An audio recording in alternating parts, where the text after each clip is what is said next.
Hello and welcome friends, আপনাদেরকে technical ক্লিকের আরেকটি নতুন ভিডিওতে। আমরা হয়তো অনেকেই আছি যারা আমাদের কিবোর্ডকে কাস্টমাইজ করতে চাই, অন্যদের সামনে শো অফ করতে চাই। আসলে এটা সবাই চায়।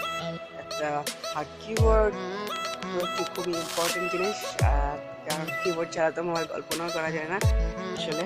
তো আজকে আমরা সেটাই দেখবো যে আপনি কিভাবে আপনার কিবোর্ডকে কাস্টমাইজ করে কিবোর্ডে ইমেজ সেট করতে পারবেন। তো আপনারা অনেক কিবোর্ডই হয়তো দেখেছেন, বাট এই কিবোর্ডটা সত্যি অসাম একটি কিবোর্ড। আমি আপনাদেরকে কিবোর্ডটি দেখাই। কিবোর্ডটি আপনারা হয়তো অনেকেই জানেন। কিবোর্ডটি হলো ইমোজি কিবোর্ড। আমি পার্সোনালি এটা ইউজ করে খুবই বেনিফিট পেয়েছি। অনেক ভালো জ্যাব এবং রেটিংসও খুবই ভালো। তো আপনি এটা ইনস্টল করে ওপেন করে দেবেন। এটা লিঙ্ক আমি ডিসক্রিপশনে দিয়ে দিব। তো আপনি ওপেন করবেন। ওপেন করে তো আপনি কিভাবে ইমেজ সেট করবেন সেটা আমি দেখাচ্ছি আপনাদেরকে। দেখুন আমি এখানে গেলাম। এখানে গিয়ে দেখুন আমার এখানে একটা পিক আমি সিলেক্ট করে রেখেছি। এখান থেকে আপনি যে এখানে ক্লিক করবেন। সরি, কিবোর্ডের সাথে কাজ করে না। আপনি এখানে ক্লিক করবেন। এখানে ক্লিক করার পরে দেখুন এখানে একটি ইমেজের একটা অপশন আছে। তো এখানে আপনি ক্লিক করে দেবেন। সেখান থেকে আপনার গ্যালারি থেকে আপনার ছবিগুলো এখানে সেভ করে দিন। আমি এখানে ডাউনলোডে যাচ্ছি। ডাউনলোডে যাওয়ার পর দেখুন আমি একটা সিলেক্ট করছি। চলুন আমি এটাই সিলেক্ট করি।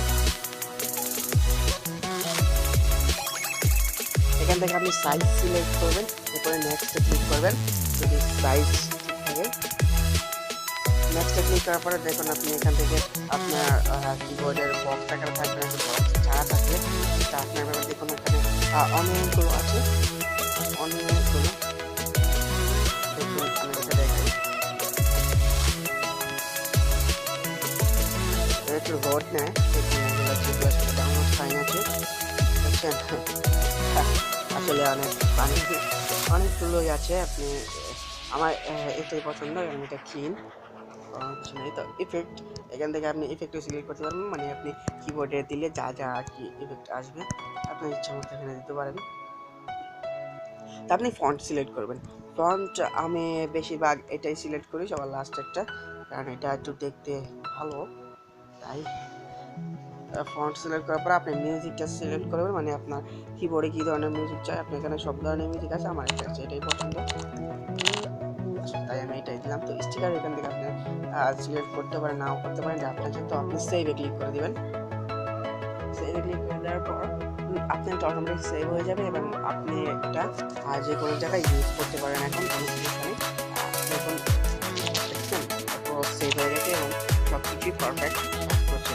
আশা করি আপনাদের